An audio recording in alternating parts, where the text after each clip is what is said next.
Well, welcome into high school game time, your only Friday night home for 30 minutes of high-definition high school football action from across northeast Wisconsin. Well, you can't clinch a playoff spot in week 4, but as two teams in our area might find out, you can just about lose it. Manitowoc and Ashwaubenon both entering the season hoping for better things, both starting to stare at the 8-ball if their path.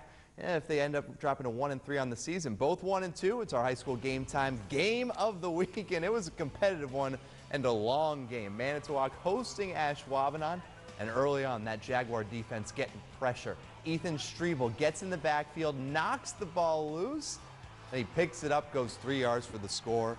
Ashwaubenon, they are up 12-0. The Ships, well, they have their backs against the wall. They need somebody to deliver. And the defense does it. Look at that. Nick Spurney leaping up the linebacker. Does a nice job. He covers up the ball.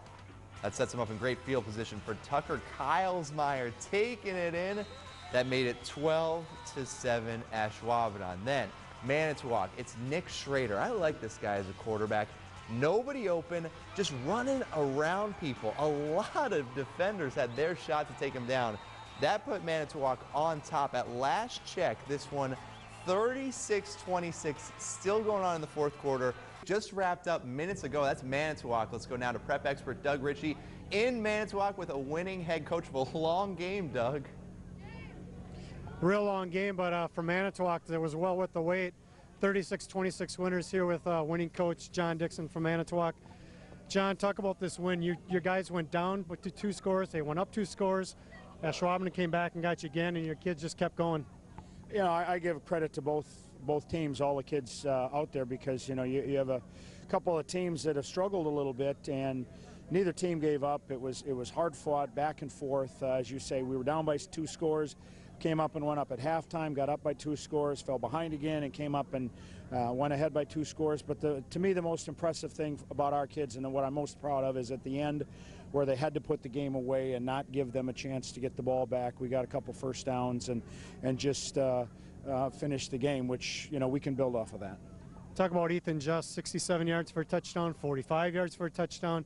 A lot of damage on the ground, but he was special tonight. Ethan's a special kid, a special talent. He's been frustrated because he's actually our starting halfback, and our fullback got hurt and is done for the season, so we moved Ethan to fullback. And you know, he's had a tough time. He's not used to 3-4 yards at a time. At the halfback position, he's used to breaking longer runs, and so it's been frustrating. And so tonight, for him to pop a couple of long runs, I think he's got his confidence back a little bit. But very, very talented young man, a great kid. Really happy to see him have a good night. Okay, there you have it. The winning coach, John Dixon, Manitowoc Ships, 36-26 over Ashwaubenon. They moved to 2-2 now in the FRCC in the playoff hunt.